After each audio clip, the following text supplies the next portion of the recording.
A Folha de São Paulo, deste domingo agora, colocou em destaque o fato de que, no Brasil, a maioria dos jovens brasileiros já são evangélicos. Isso é um fato inédito nas nações.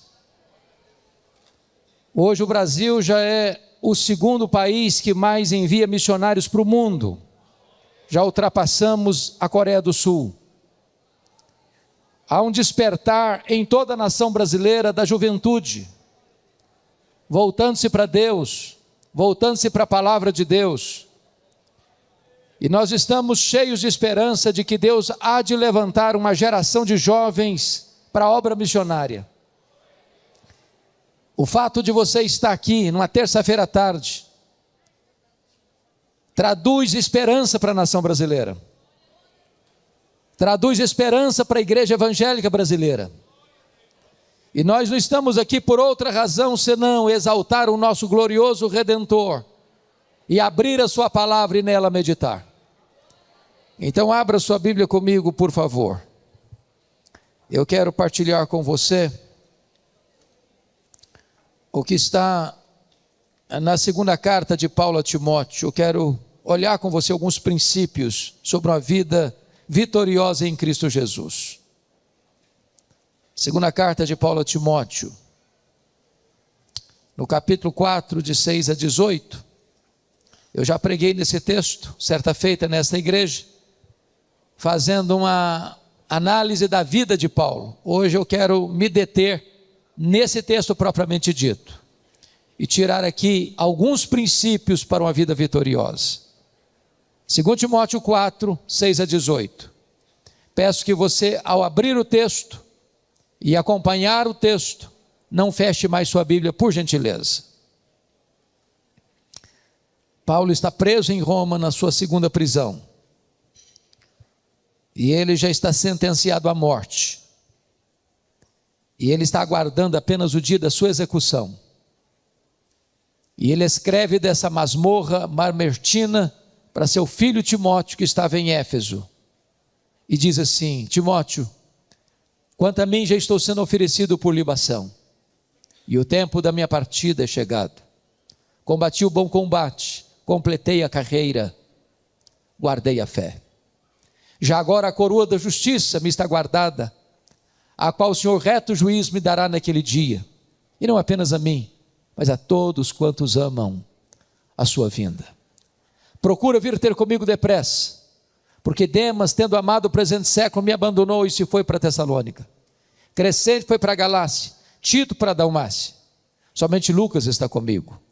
Toma contigo Marcos e traze-o, pois me é útil para o ministério. Quanto a Tíquico, mandei-o até Éfeso. Quando vieres, traz a capa que deixei em Trode, na casa de Carpo, bem como os livros, especialmente os pergaminhos. Alexandre, o latoeiro, causou-me muitos males. O Senhor lhe dará paga segundo as suas obras. Tu guarda-te também dele, porque resistiu fortemente às nossas palavras. Na minha primeira defesa, ninguém foi a meu favor. Antes todos me abandonaram, que isto não lhe seja posto em conta. Mas o Senhor me assistiu e me revestiu de forças, para que por meu intermédio a pregação fosse plenamente cumprida, e todos os gentios a ouvissem, e fui libertado da boca do leão. O Senhor me livrará também de toda obra maligna, e me levará salvo para o seu reino celestial. A Ele, glória pelos séculos dos séculos. Amém. Assentem-se, por favor.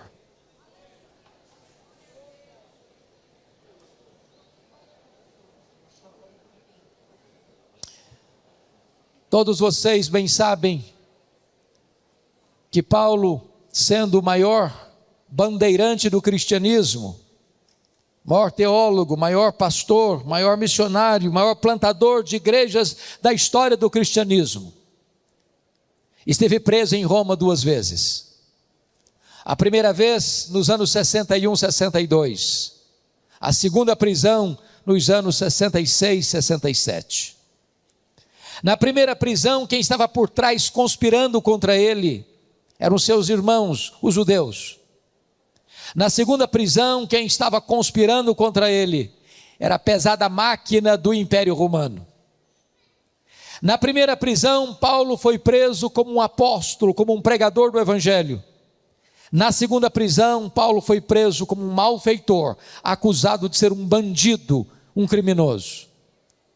Na primeira prisão, Paulo tinha liberdade para receber pessoas, porque morava ou estava preso numa casa alugada.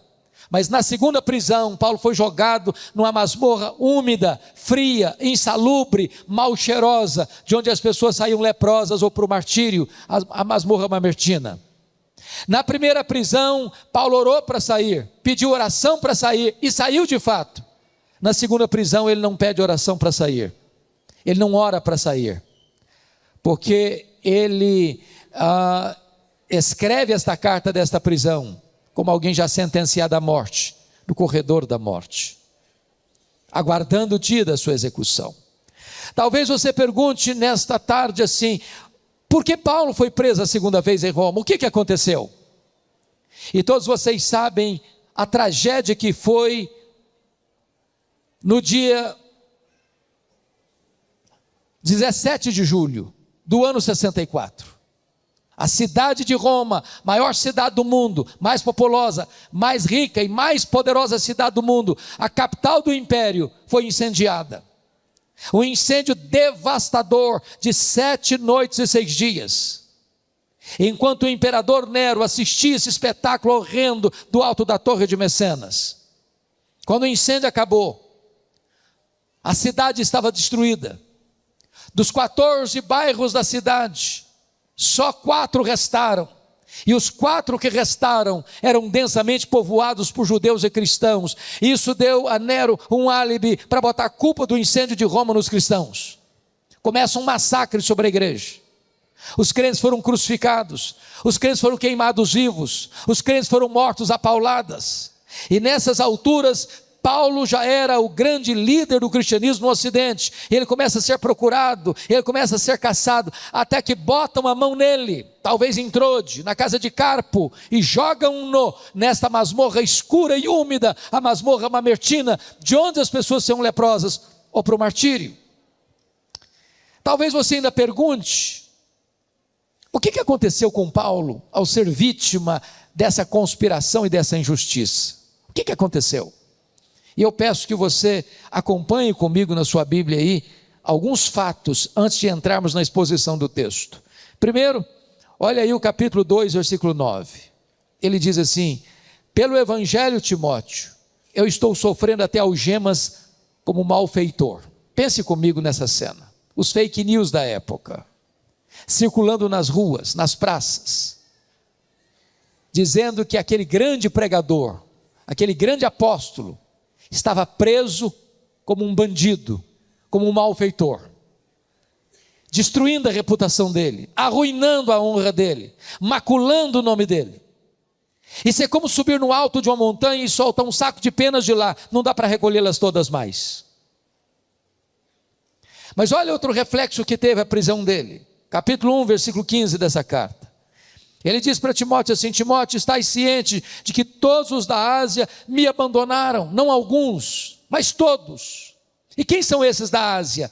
São os membros das igrejas que ele plantou, direto ou indiretamente.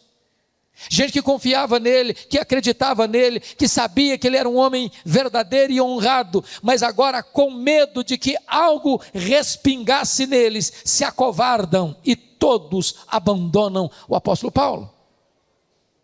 Terceiro, olha comigo o capítulo 1, versículo 8. Ele diz para Timóteo assim: Timóteo, não te envergonhes, portanto, do testemunho do nosso Senhor, nem do seu encarcerado que sou eu. Sabe o que ele está dizendo? Ele está dizendo o seguinte: Timóteo, até você, meu filho, você que é o mais próximo colaborador que eu tenho, está com vergonha de mim?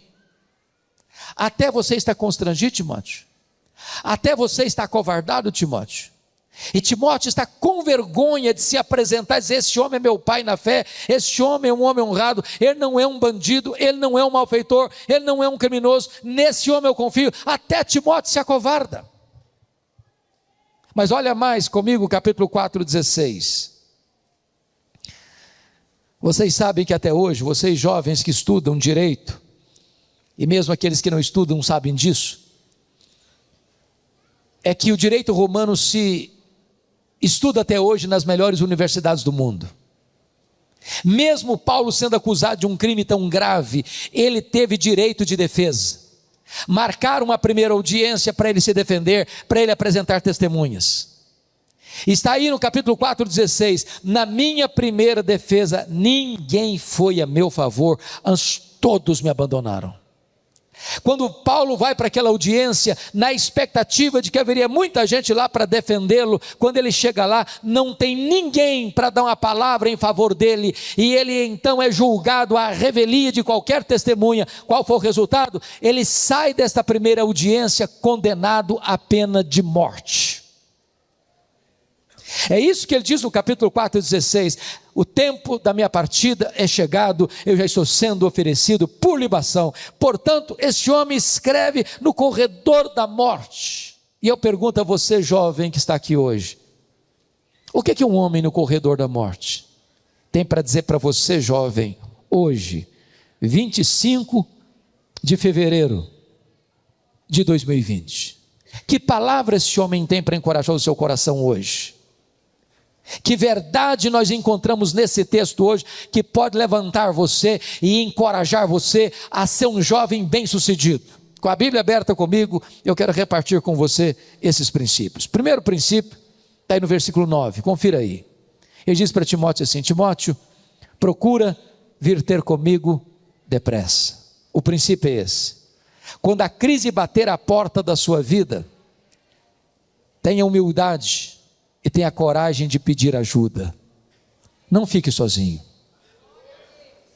Irmãos amados, a crise chega para a criança, para o adolescente, para o jovem, para o adulto, para o velho, para o rico, para o pobre, para o grande, para o pequeno, para o doutor, para o analfabeto, chega para todo mundo. E quando a crise chega, a solidão é uma péssima companhia. Todos nós precisamos ter um amigo do peito, do coração, para quem abrir o coração na hora da angústia, para quem dividir as nossas cargas e repartir as nossas dores.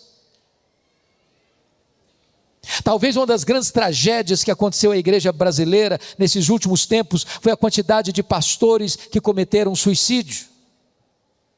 E a grande pergunta que você faz é: meu Deus, por que esse colega não encontrou alguém para abrir o coração, para repartir sua dor, para dividir sua carga, para pedir ajuda? Você precisa ter amigos. Eu não estou falando de colegas, não estou falando de amigo de Facebook, eu não estou falando de seguidor de Instagram, eu estou falando de amigo que você possa chegar e dizer: corra para cá, vem estar comigo, eu preciso da sua companhia, eu preciso do seu ombro amigo, eu preciso da sua ajuda, eu preciso que você me ajude a carregar esse fardo e essa dor. Paulo está dizendo para Timóteo: Timóteo, vem ficar comigo, meu filho, eu não posso ficar sozinho, eu preciso de um ombro, eu preciso de um amigo, eu preciso de você, corra para cá, venha ficar comigo. É preciso ter humildade e coragem para pedir ajuda. Nenhum de nós é autossuficiente, isso é muito importante entender. Segundo princípio, versículo 10, olha comigo: porque Demas, tendo amado o presente século, me abandonou. O princípio é esse: quando as pessoas decepcionarem em você, não faça registros de mágoas. O que eu vou dizer para você não é uma possibilidade, é um fato. As pessoas nos decepcionam, e nós decepcionamos as pessoas. Isso não é se, é quando. A questão não é o que as pessoas vão fazer com você, a questão é como você vai reagir a isso. Se você guardar mágoas, se você fizer registros de memórias amargas, posso lhe garantir, você vai perder o sono, você vai perder o apetite, você vai perder a paz, você vai perder a saúde, você vai perder o foco.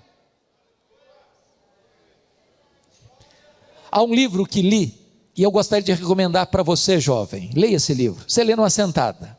Em Busca de Sentido, de Viktor Frankl. Viktor Frankl é o pai da logoterapia. Foi um judeu que ficou preso num campo de concentração nazista e sobreviveu ao campo de concentração nazista. E nesse livro dele, ele diz duas coisas que valem o livro. Primeira coisa que ele diz que vale o livro: as pessoas que sobreviveram aos campos de concentração não foram aquelas que lutaram para sobreviver, essas morreram. Mas foram as pessoas que, apesar da situação, ajudaram outras a sobreviverem. Se a nossa vida for centrada no eu, a gente não enfrenta crise. Se a nossa vida for centrada no outro, nós enfrentamos as crises e socorremos outras pessoas a enfrentarem também suas crises. A segunda coisa que ele disse, maravilhosa, é que a única coisa que ninguém pode tirar de você é o direito que você tem de fazer as suas escolhas. As pessoas falam mal de você, você fala bem delas. As pessoas ferem você, você volta a outra face para elas.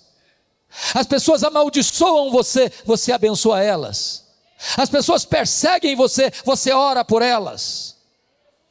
Você é livre para fazer as suas escolhas. Se você guardar mágoas, se você reagir com a mesma força, na mesma tonalidade, você empata o jogo e acaba perdendo o placar. Mas se você resolver, as pessoas fazem mal para você, as pessoas viram as costas para você, as pessoas abandonam você, as pessoas decepcionam você, as pessoas machucam você, mas você não para, você segue a caminhada, você bota o pé na estrada e continua avançando, não fazendo registros de mágoas. Terceiro princípio, olha comigo o versículo 11, toma contigo Marcos e traze-o, pois me é útil para o ministério. Essa frase aí, toma contigo Marcos e traze-o, pois me é útil para o ministério, só pode ser entendida mediante mais dois textos da Bíblia. E o princípio que eu vou trabalhar com você agora é este: quando você, jovem, perceber num dado momento da vida que você não foi delicado com alguém, ou machucou alguém com palavras ou atitudes, tenha coragem de rever isso e pedir perdão. Quem é esse Marcos aqui? Primeiro texto que você precisa entender é Atos 13:13. Esse Marcos acompanhou os dois missionários, Barnabé e Saulo, na primeira viagem missionária. Quando chegaram em Perge da Panfilha, esse Marcos voltou para a casa dele em Jerusalém, abandonando os apóstolos, abandonando os missionários. A pergunta é: por que o Marcos abandonou os dois missionários? A Bíblia não responde isso. Mas quando você faz uma leitura, nas entrelinhas do texto, você pode encontrar três possíveis respostas. Primeira resposta: ele era muito jovem, e ele pensou que missões fosse turismo. Quando ele percebeu que não era turismo, ele se decepcionou e voltou. Pode ser uma possibilidade. Segunda possibilidade: quando ele sai de Antioquia, quem liderava a caravana missionária era o primo dele, o Barnabé. No meio do caminho, em Pafos, a liderança sai da mão de Barnabé e vai para a mão do Paulo. Ele deve ter pensado: sob a liderança do meu primo, eu tinha coragem de ir. Na liderança do Paulo, eu não vou. Terceira possibilidade, eu acredito nessa. Está escrito em Gálatas capítulo 4, que Paulo pregou o evangelho pela primeira vez na Galácia, por causa de uma enfermidade física. Pergunta: que enfermidade física era essa? A enfermidade que o próprio Paulo disse que era um espinho na carne, mensageiro de Satanás, para lhe esbofetear, a fim de que ele não se ensoberbecesse. Prestem atenção que o espinho na carne de Paulo não veio de Satanás, o espinho na carne de Paulo veio de Deus. E por que você sabe que veio de Deus? Por causa do propósito, para que ele não se ensoberbecesse. Mas como é que Satanás batia na cara dele então com esse espinho? Porque esse é o papel de Satanás. Quando a providência de Deus é carrancuda na nossa vida, e às vezes é, Satanás chega e diz assim para você: está vendo aí, você não é crente? Você não é um jovem crente? Você não é um jovem fiel a Deus? Está passando essa magrela aí, está passando essa dificuldade aí. Se Deus amasse você mesmo, você não estava nessa não. Satanás está querendo passar a seguinte ideia: ser crente é viver numa redoma de vidro. Não, isso Jesus nunca prometeu, nem para você nem para mim. Ele não prometeu que você não teria aflição. Ele prometeu estar com você todos os dias até a consumação dos séculos. Diz os historiadores que Paulo pega aqui nessa região de Perge da Panfilha, que era uma região alagadiça e pantanosa, uma malária, que dá uma dor de cabeça alucinante, que era como passar ferro em fogo no cérebro, na cabeça. Isso afetava inclusive a visão, e tanto é fato que quando Paulo chega lá na Galácia, os crentes, se possível, teriam arrancado os próprios olhos para dá-los a Paulo. Então esse jovem Marcos deve ter pensado assim: eu estou muito novo para ficar doente, eu vou voltar para a casa da minha mãe. E abandonou os 2 missionários. O segundo texto que você tem que entender é Atos 15, 36 a 41. Depois do concílio de Jerusalém, Paulo chega para Barnabé e diz assim: Barnabé, vamos visitar as igrejas que nós plantamos, vamos fortalecer aqueles irmãos que nós ganhamos para Cristo. E Barnabé disse: vamos, Paulo, com um detalhe, eu quero levar comigo meu primo João Marcos. Diz a Bíblia que Paulo respondeu assim: eu não acho justo levarmos aquele que nos abandonou desde perto da Panfilha. É claro que o texto está muito polido, mas eu acho que não foi bem assim. Eu vou tentar parafrasear o que aconteceu. Acho que foi mais ou menos o seguinte: ô Barnabé, agora que a igreja decidiu que não é preciso mesmo circuncisão para alguém entrar na igreja, para ser recebido na igreja, o caminho está aberto, a teologia está boa, o caminho doutrinário foi corrigido. Então, Barnabé, vamos voltar, vamos visitar aquelas igrejas que nós plantamos, vamos encorajar aqueles irmãos que nós ganhamos para Cristo. Barnabé disse: vamos sim, Paulo, eu também estou muito animado. Sabe de uma coisa, Paulo? Lembra do meu primo? É claro que eu lembro, né, Barnabé? Sabia, Paulo? Quer voltar com a gente. Barnabé, o Paulo fechou a cara e disse: não, de jeito nenhum, comigo ele não vai não. Não, Paulo, mas ele amadureceu, ele está querendo ir agora. Não, comigo ele não vai não, Barnabé. Não, Paulo, mas você está sendo intolerante, vão dar uma chance para o rapaz. Comigo ele não vai não, Barnabé. Mas Paulo, por favor, vão dar uma chance para o menino. Comigo ele não vai, Barnabé.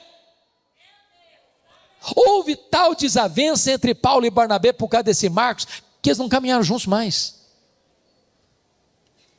Agora pense comigo, se não tivesse um Barnabé na vida do Marcos. Você já se sentiu descartado alguma vez? Você já se sentiu escanteado alguma vez? Algum dia você chegou num grupo e o grupo se desfez porque parecia que você era persona não grata ali no meio? Diz a Bíblia que o Barnabé pegou esse Marcos, levou para Chipre, e Barnabé investiu nesse Marcos. Mais tarde Pedro discipulou esse Marcos, mais tarde esse próprio Marcos ajudou Paulo, e esse Marcos foi o primeiro homem a escrever um evangelho. O primeiro evangelho a ser escrito foi o evangelho de Marcos. Foi uma bênção nas mãos de Deus. Aí Paulo também foi uma bênção nas mãos de Deus por onde andou, por onde passou, plantando igrejas, fortalecendo os crentes, Deus abençoando o ministério dele. Aí Paulo está preso, Paulo está no corredor da morte, Paulo está aguardando o dia da sua execução, fazendo uma faxina na sua alma. Lembrou do Marcos. Aí ele escreve para o Timóteo assim: ô Timóteo, meu filho, quando você vier, traz o Marcos aí com você, porque ele me é útil para o ministério. Sabe o que Paulo está dizendo aqui? Você nunca é tão grande como quando você é humilde. O que Paulo está nos ensinando aqui é que você não perde a sua autoridade espiritual ao reconhecer seus erros e pedir perdão. O que Paulo está nos ensinando aqui é que nós devemos construir pontes de reconciliação onde um dia nós cavamos abismos de mágoas.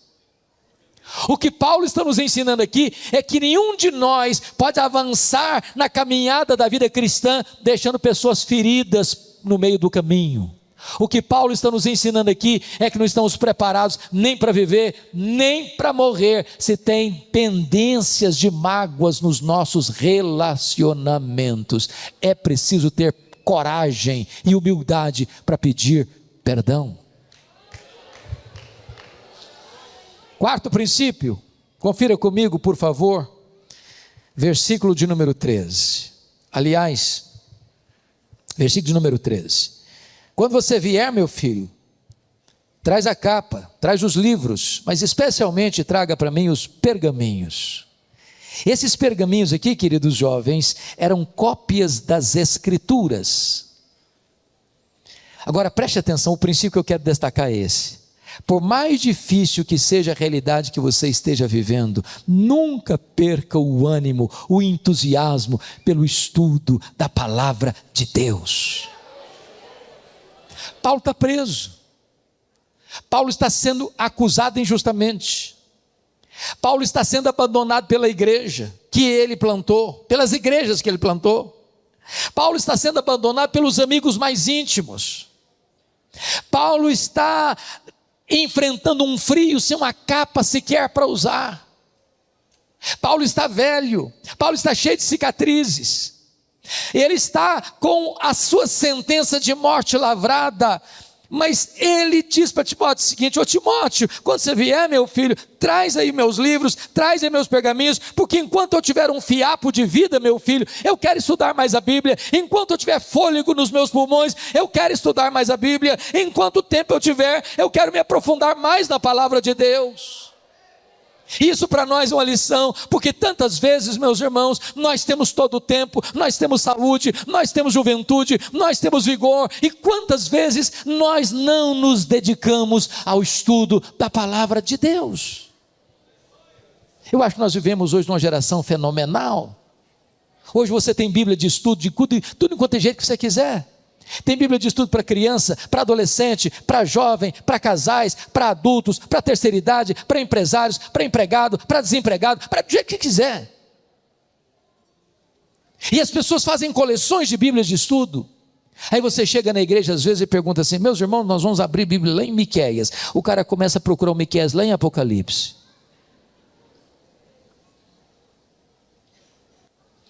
Ô irmãos queridos, eu fico muito feliz, queridos pastores, de ver uma juventude como essa, numa terça-feira à tarde, para buscar a Deus. Podem ter certeza disso, os grandes avivamentos da história não começaram com os teólogos, não começaram com os professores de seminário, não começaram com os doutores. Os grandes avivamentos da história começaram com jovens. Jovens. E eu quero encorajar você que está aqui a estudar a palavra de Deus, a ser um crente bereano, a dedicar o seu coração para buscar a Deus, para ler a Bíblia, para meditar na Bíblia, para viver a Bíblia, para pregar a Bíblia. Você não abrir mão disso em nome de Jesus, você não ficar escutando as muitas vozes do mercado da fé, mas você se introduzir neste livro e amar este livro e meditar neste livro, e de dia e de noite, e não importa o problema, e não importa a dificuldade, você vai amar este livro, você vai comer este livro, você vai se alimentar deste livro e vai viver uma vida plena em Deus. Quinto princípio. Olha comigo, por favor, versículo 14. Alexandre o latoeiro causou-me muitos males. O Senhor lhe dará paga segundo as suas obras. O princípio aqui é este: quando alguém deliberadamente fizer o mal a você, tome a decisão de não revidar, de botar essa causa nas mãos de Deus, e quanto a você, perdoe essa pessoa. Diz os historiadores, irmãos, que esse Alexandre o latoeiro foi quem delatou o apóstolo Paulo, culminando na sua segunda prisão e no seu consequente martírio. É claro que às vezes as pessoas ficam chateadas com a gente, e a gente nem fica sabendo. Eu não sei quanto aos pastores, meus colegas aqui, como é que acontece com vocês. Talvez vocês sejam mais espirituais do que eu, isso nunca tem acontecido na sua vida, mas comigo acontece. Às vezes eu chego na igreja, todo feliz, aí chega um irmãozinho e me puxa para o lado assim e fala: eu estou chateado com o senhor. E eu tomo um susto, porque eu não estou sabendo de nada. E a pessoa diz assim: o senhor se lembra daquele dia? Eu falo: não lembro. Que dia? Aquele dia que o senhor chegou na igreja. Eu falei: ah, tá. E o que aconteceu? Pois é, estava lá um grupinho, o senhor chegou e falou: ô fulano, ô Beltrano, ô ciclano, tudo bem, tudo bem, tudo bem. O senhor não falou meu nome. O senhor não falou meu nome. O senhor me desprezou. E você não tem consciência disso. Foi um lapso de memória. Mas a pessoa fica magoada com você. Se ela não vier conversar com você, você nunca vai pedir perdão para ela, porque você não está lembrado de nada. Agora é muito diferente quando a pessoa planeja, maquina, urde, conspira para pegar você, para apunhalar você pelas costas, para puxar o seu tapete. O que é que você faz numa hora dessa? Dá o troco? Paga na mesma moeda? Se vinga? Bom, crente não faz isso, né, irmãos? Crente é uma benção. Não, crente não faz essas coisas. Mas você diz o seguinte: fulano, eu não vou fazer não, mas a sua hora vai chegar, a sua hora vai chegar. E quando a sua hora chegar, eu vou te garantir uma coisa: a minha vitória vai ter sabor de mel. Aí a hora chega, e aí você não manifesta isso externamente, mas lá no coração você está vibrando: fulano, a sua hora chegou, a sua hora chegou. Não, esse não é o nosso papel. Seu papel, meu amado, é perdoar, perdoar, e entregar essa causa para Deus, para Deus. Perdoar não é fácil não, mas ninguém tem saúde emocional sem perdão, nem dentro de casa. Não tem família perfeita, não tem casamento perfeito, não tem pais perfeitos, não tem filhos perfeitos, não tem jovens perfeitos, não tem namoro perfeito, não tem noivado perfeito, não tem igreja perfeita, não tem pastor perfeito. Portanto, nós vamos errar uns com os outros, e a hora que houver alguém que machucar você, em nome de Jesus, não arquive mágoas, resolva perdoar. Perdoar não é sentimento, é decisão. É decisão. Eu resolvo perdoar. Talvez a dor mais aguda que eu já senti na vida foi no dia 2 de agosto de 1982, quando um irmão com 27 anos foi assassinado com 11 golpes de faca pelo seu primo primeiro, todos mortais. A dor foi tão avassaladora que quando eu recebi a notícia do assassinato do meu irmão, eu perdi a voz. Quando Deus restaurou a minha voz, a primeira palavra que Deus botou na minha boca foram essas: eu perdoo o assassino. Eu não tenho outra opção. Ou perdoo, ou adoeço. Ou perdoo, ou a minha vida vira um inferno. Ou perdoo, ou tenho que abandonar o ministério. Mas eu quero dizer para você nesta tarde que o perdão é maior que o ódio. O perdão cura. O perdão liberta, o perdão restaura, o perdão é a asepsia da alma, o perdão é a faxina da mente, o perdão é a alforria do coração. Tome a decisão de perdoar e de entregar essa causa para Deus. Você não sabe fazer isso, eu não sei fazer isso, nós não sabemos fazer isso. É por isso que a Bíblia diz: a mim me pertence a vingança, diz o Senhor. Quanto a você e eu, o nosso papel é vencer o mal com o bem. Sexto princípio, olha comigo por favor, versículo 16. Na minha primeira defesa, ninguém foi a meu favor, antes todos me abandonaram, que isso não lhe seja posto em conta, mas o Senhor me assistiu e me revestiu de forças, para que por meu intermédio a pregação fosse plenamente cumprida, e todos os gentios ouvissem. Sabe qual é o princípio aqui? Ainda que você viva um momento difícil na vida, a ponto das pessoas mais próximas deixarem você e virarem as costas para você, entendam uma coisa: Deus nunca vai desamparar você. Namorado pode abandonar, namorada pode abandonar, noivo pode abandonar, noiva pode abandonar, marido pode abandonar, mulher pode abandonar, irmãos podem abandonar, igreja pode abandonar, as pessoas à sua volta podem abandonar, mas Deus nunca vai deixar você. Ele está do seu lado, Ele assiste você, Ele consola você, Ele segura você na sua mão, com a sua mão forte e poderosa. Você nunca vai estar sozinho na caminhada da vida. O seu Deus é o seu refúgio, é o seu amigo, é o seu amparo, é a sua fortaleza. Ele é torre forte no dia da dor e da angústia. Saiba disso, jovem, você nunca vai estar sozinho. Sétimo princípio, confira comigo por favor, versículo 21. Paulo diz para Timóteo assim: Timóteo, apressa-te a vir antes do inverno.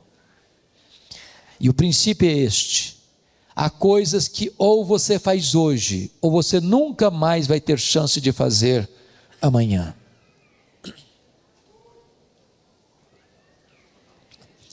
Paulo já tinha dito para Timóteo no versículo 9 assim: Timóteo, procura vir ter comigo depressa.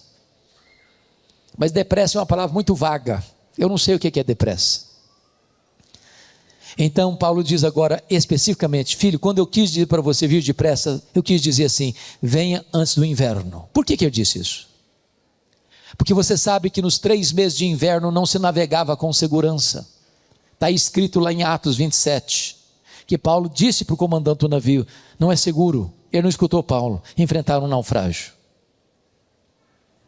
O que Paulo está dizendo para Timóteo é mais ou menos o seguinte: ô Timóteo, filho, se você esperar os 3 meses do inverno passarem para você vir, não adianta vir não, eu já terei sido executado. Então se você quer vir estar comigo, se você quer ficar do meu lado, você tem que vir agora antes do inverno, porque do contrário não adianta mais. O que esse texto está querendo dizer é o seguinte, queridos jovens: Deus coloca diante de você oportunidades, ou você as aproveita hoje, ou você nunca mais terá chance de fazer aquilo que Deus colocou diante de você para fazer. Eu tenho uma coisa que me machuca um pouco na cultura brasileira, são os nossos funerais. Eu já fiz tantos, os pastores aqui também, e a primeira coisa que me choca é que eu não conheço ninguém que receba mais elogios do que defunto. Já viu? É uma rasgação de seda em cima do caixão que não tem mais fim. A grande pergunta é se aquela pessoa que não pode escutar mais nada, escutou pelo menos alguns daqueles elogios, rasgação de seda em cima do caixão. Não adianta elogiar um defunto, ele não vai escutar, ele não vai ficar feliz, ele não vai te dar um abraço, ele não vai se alegrar com esse elogio. Agora, tem gente que diz: não, pastor, a gente não pode elogiar as pessoas não, porque isso vai tornar essas pessoas vaidosas. Não, o que a Bíblia proíbe não é elogio, o que a Bíblia proíbe é hipocrisia, é você falar uma coisa e sentir outra. Mas o elogio sincero, a palavra boa, na hora oportuna, é um bálsamo. A Bíblia está cheia de elogios. Então eu vou dizer uma coisa a você agora, meu amado irmão: se você conhece alguém que está precisando de ajuda, é agora. Se você percebe que tem um jovem desanimado, liga para ele. Se você percebe que um jovem não frequenta mais a igreja, vá na casa dele. Se você percebe que alguém está passando necessidade perto de você, vai lá e dá uma oferta para ele. Se você vê uma pessoa que está doente, vai lá e visita ele. É hora de fazer, e fazer agora, porque amanhã pode ser tarde. Quer ver outra coisa na cultura brasileira? Às vezes você tem um parente doente, até na cidade, ou até na cidade próxima, você sabe que ele está doente, e você não vai lá. Aí o telefone toca 3 horas da madrugada: fulano morreu, está chovendo a cântaros. Você sai atabalhoadamente, desesperadamente, correndo no meio da tempestade. Ué, mas para que essa pressa? Você tinha que ter tido pressa para ir lá visitá-lo, enquanto ele podia dar um abraço, enquanto você tinha uma palavra de consolo para ele. Agora para que pressa? O que você tem que fazer, faça já, porque amanhã pode ser tarde demais. Quer ver outro exemplo? Me impressiona isso. Defunto recebe mais flores do que vivos. Dá para entender isso? Dá para entender isso? Eu fui num funeral em Vitória certa feita, contei 86 coroas de flores. 86. Contrataram um caminhão só para levar as flores. E eu fiquei do lado olhando, pensando: meu Deus, coitado do defunto, não consegue cheirar um botão de rosa mais, para que tanta flor para ele? Sabe por que os mortos recebem mais flores do que os vivos? É porque a voz do remorso é mais forte do que a voz da gratidão. Você tem que mandar flor para alguém, manda em vida. Deixa eu fazer uma perguntinha aqui. Nesse auditório, quantas pessoas casadas nós temos? Levanta a mão, os casados, só os casados. Bastante gente casada. Eu acho que os goianos são assim muito românticos e cavalheiros, né, os homens. Todo marido leva flor para a esposa no aniversário da esposa, no aniversário de casamento, no aniversário da sogra. Não se esquece essas datas, não é verdade?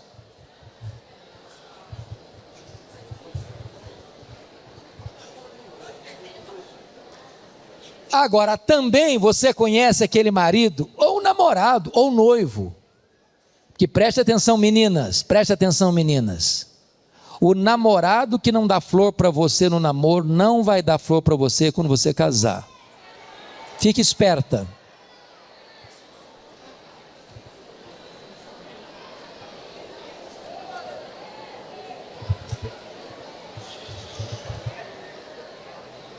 Então pensa bem. Se você pensa que vai ficar mais romântico depois de casar, vai não. Agora deixa eu fazer uma brincadeirazinha aqui. Aquele maridão que nunca levou um buquê de flores para a esposa, no dia que a abençoada morrer, esse mesmo maridão vai na floricultura e encomenda uma coroa. Nem pede desconto. Nem pede desconto.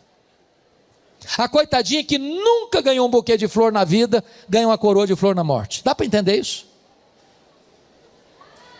Não dá para entender. O que você tem que fazer, faça hoje, porque amanhã pode ser tarde demais. O último princípio que eu quero partilhar com vocês, o último princípio, está aí no versículo 18, confira comigo, parte B do versículo. A Ele, glória pelos séculos dos séculos, amém. O último princípio é esse. A melhor maneira de você fechar as cortinas da vida e encerrar uma carreira é dando a Jesus toda a glória que Ele merece. Oh, irmãos queridos, o apóstolo Paulo, já velho, cheio de cicatrizes, passando frio, acusado injustamente, abandonado pelos irmãos, sentenciado à pena de morte, está aguardando o dia da sua execução. Esse dia chegou. Esse dia chegou. E eu fico imaginando que quando o carrasco foi lá naquela prisão imunda, escura, para chamar Paulo, para levá-lo para o local de execução, enquanto está indo para o local de execução, ele deve ter pensado o seguinte, no que escreveu para Timóteo: valeu a pena, Timóteo, valeu a pena, Timóteo. Sabe por quê? Porque eu combati o bom combate, porque eu completei a carreira, porque eu guardei a fé.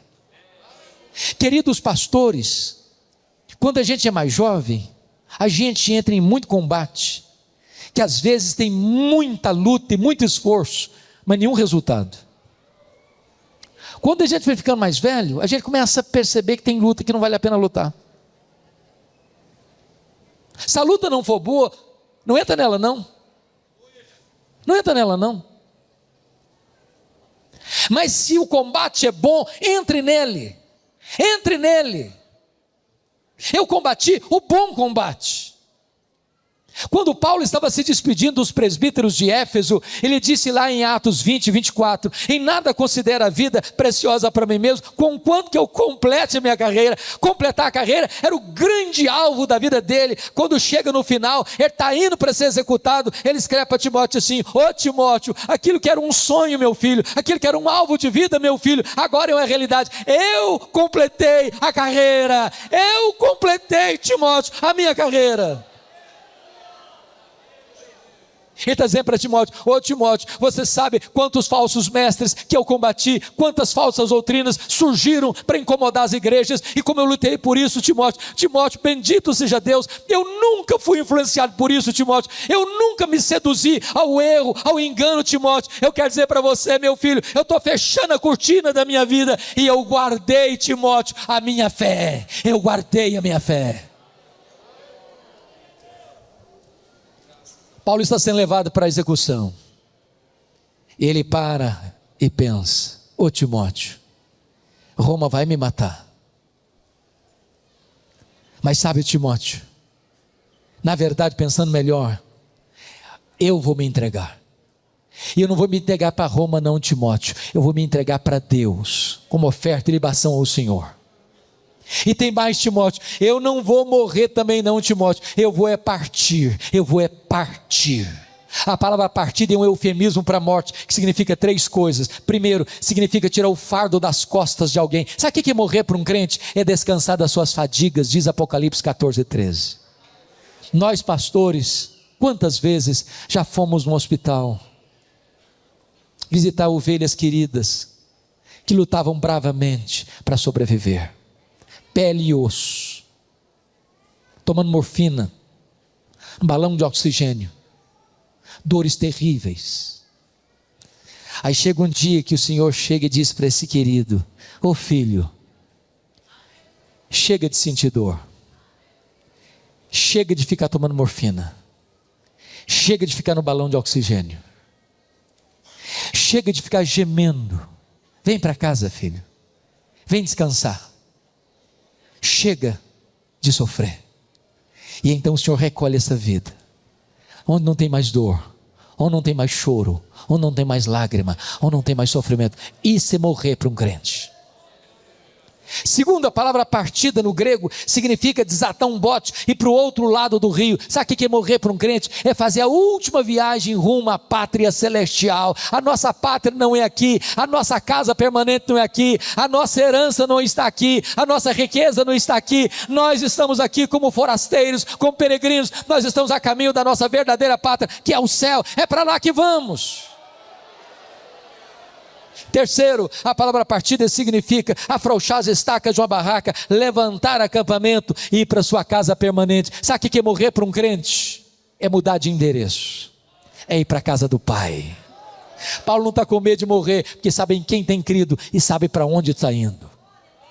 Ele está indo para o local da execução, e lembra do que escreveu para Timóteo. Eu disse: Timóteo, Nero me considerou culpado, Timóteo, e me sentenciou à pena de morte.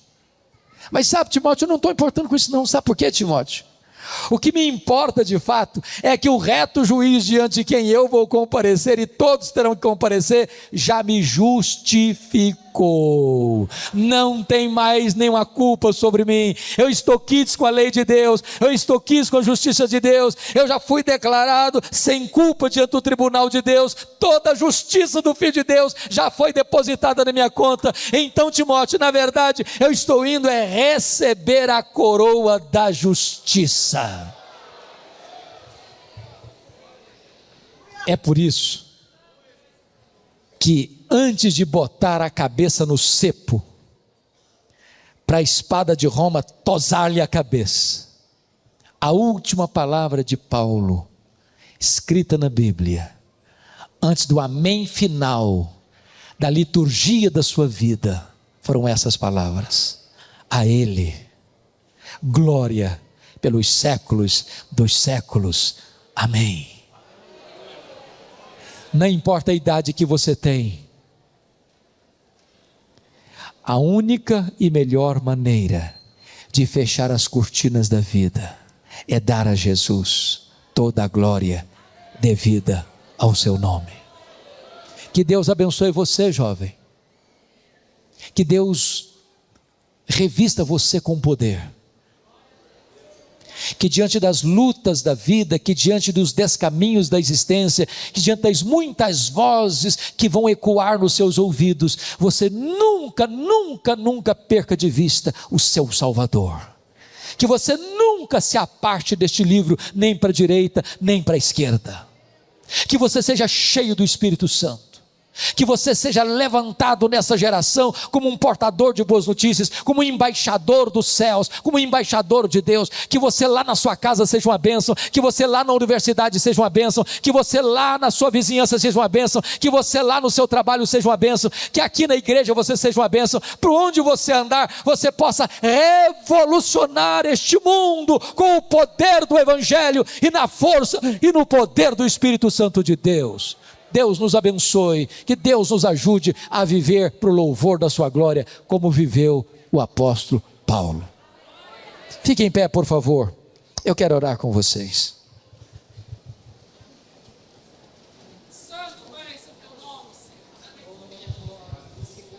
Oh, amados irmãos, Deus está fazendo coisas grandes e novas neste país, e eu não tenho dúvidas de que isso está acontecendo porque estamos vendo uma juventude se voltando para Deus e para a palavra. Queridos pastores, eu estava testemunhando para os colegas que me buscaram lá em Brasília hoje. Eu estava indo pregar numa igreja Assembleia de Deus em São Paulo, e o pastor me disse assim: pastor Hernandes, a juventude da minha igreja Se você falar para eles assim: eu vou trazer hoje o maior cantor gospel do Brasil, ele disse: a moçada não fica tão animada para vir não. Mas se eu falar para a minha moçada assim: hoje vai ter alguém expondo a Bíblia, eu preciso arrumar mais espaço, porque não tem condições de abrigar todo mundo que vem. Eu estou esperançoso porque estou vendo uma juventude amando as Escrituras, se voltando para as Escrituras. O fato de você estar aqui hoje é um sinal disso. Que Deus sopre o seu espírito sobre essa juventude brasileira. Que Deus traga um grande avivamento para os jovens evangélicos brasileiros. E notem, irmãos, vocês precisam ser pioneiros nessa busca. Que Deus levante essa juventude saudável, bonita, cheia do Espírito Santo, com valores absolutos, que não se dobra diante das pressões ou seduções da vida. E que vocês, munidos da palavra e cheios do Espírito Santo, possam sair por esta nação, e que não apenas uma pequena maioria, mas seremos uma grande maioria de jovens cristãos evangélicos na nação brasileira, para a glória de Deus. Senhor Deus, eu quero te agradecer por esta tarde, te agradecer porque esta igreja abre as suas portas durante dias tão agitados desta nação, para buscarem a tua face, para buscarem a tua palavra, para ouvirem a tua voz e para viverem de uma maneira digna desta gloriosa vocação. Toma esta juventude em tuas mãos, reveste esses jovens do poder do teu Espírito, Senhor, e permita que eles sejam levantados nessa geração para fazerem diferença na história deste país.